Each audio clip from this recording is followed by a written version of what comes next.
How y'all doing? This video gonna be about Robert Horry, and he was talking about Steve Nash, and he was on point about it.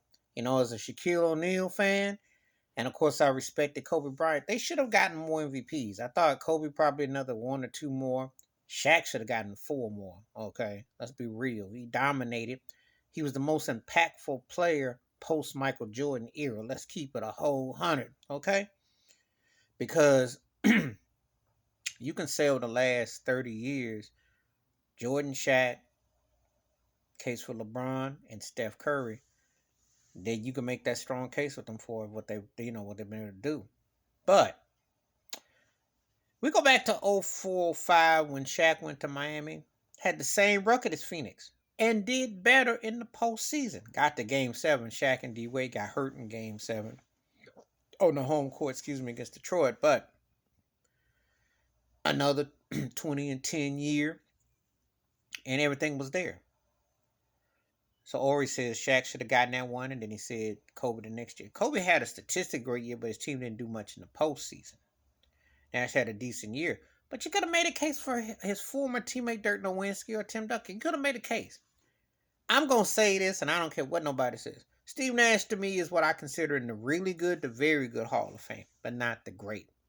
Yeah, he got two MVPs. He was like a late bloomer. I still scratch my head because he was never better than Gary Payton or Jason Kidd, and he wasn't better than John Stockton. I just didn't see it. I mean, he was athletic and he could move and he fun.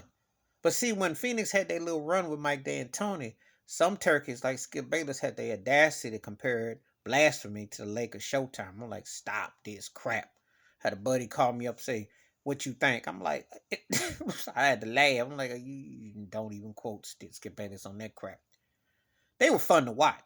But what has happened with Mike D'Antoni's system has been proven that, not saying Steve Nash was a complete fluke, but he got lucky because he took that same energy to New York, and Jeremy Lin's sanity was happening for about 2 or 3 months. Remember? Lin's sanity. And then he goes to Houston after Kevin McHale got booted with James Harden. So it's not, and James Harden was successful. So it's not like the formula isn't there. D'Antoni is one of the greatest regular season coaches, but an overrated buster. Pringles is an overrated buster when it comes money time. And Steve Nash just never. Steve Nash is like one of those kind of guards. I put him in there with Chris Paul. Really very good. Almost looks great. But compared to the cats that I saw that were top tier, no. Not seeing no Magic Johnson, not seeing no Isaiah Thomas. If we're gonna call Steph Curry point guard, he's showing in that league. Steph upgraded and made him forgotten. I know the great white hype of coming from Canada and doing what he did, and then Curry then obliterated it.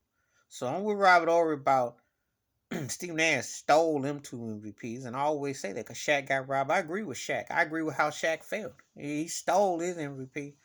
He stole it. But they had to do something to make Nash feel inclusive. Because if Nash was that guy, how come Mark Cuban couldn't wait to get rid of him? And Dirk and them went to the finals in '06 and then went to the finals in 2011. And Dirk won without him. Let's keep it a whole 100. If you're the point guard at that particular time, you should have been able to propel your teammate. Because it was still guard, still having a say. And his style looked like something with Amari Stoudemire. It didn't come to fruition. But anyway, give me your thoughts and takes. Robert Ory, to me, is on point about Steve Nash. He stole them two MVPs. Please hit like, subscribe, welcome thoughts and comments. And I do respond, thank you. Wash your hands, keep your mind clear, watch out for another. To me, Shaq should have gotten the first one. You can debate Dirk, Tim Duncan, or Kobe in '06. That's my personal opinion. Nash is a good to very good player. But he ain't no great and he ain't no real Hall of Famer. Just a watered down NBA. And I'll challenge anybody on. I'm out.